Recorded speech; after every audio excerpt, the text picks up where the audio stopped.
One day ক্রিকেটে দারুণ সময় কাটাচ্ছেন টেস্ট ও টি-20 থেকে অবসর নেওয়া ভারতীয় তারকা ব্যাটার বিরাট কোহলি। সর্বশেষ 5 ম্যাচের 5টিতেই 50 ইনিংস খেলেছেন তিনি, যার ফলও পেয়েছেন। প্রায় 5 বছর পর আইসিসি ওয়ানডে র্যাঙ্কিংয়ে শীর্ষে উঠে এসেছেন ভারতের এই সাবেক অধিনায়ক। বিশ্ব ক্রিকেট নিয়ন্ত্রক সংস্থা আইসিসির সাপ্তাহিক হালনাগাদে ওয়ানডে র্যাঙ্কিংয়ে 1 নম্বর থেকে 3 নম্বরে নেমে গেছেন রোহিত শর্মা।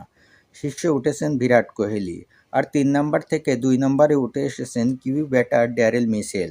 সবশেষ 2021 সালে শেষবার 1 নম্বরে ছিলেন বিরাট কোহলি।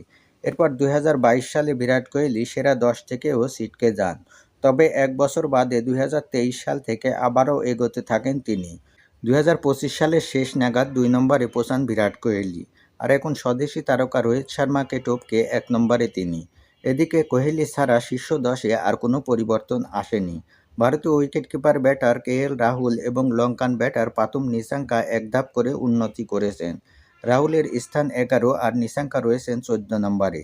বাংলাদেশিদের মধ্যে সবচেয়ে ভালো অবস্থানে আছেন তাওহিদ হৃদয়। 564 রেটিং নিয়ে 33তম স্থানে তিনি। আর শীর্ষ 50-এর মধ্যে আছেন কেবল টেস্ট দলের অধিনায়ক নাজমুল হোসেন শান্ত। তার অবস্থান 41তম নম্বরে। অন্যদিকে বোলিং র্যাঙ্কিংয়ের শীর্ষে আফগান তারকা লেগ স্পিনার রশিদ খান। আর অলরাউন্ডার র্যাঙ্কিংয়ের শীর্ষে আরেক আফগান তারকা আজমতুল্লাহ উমর যায়।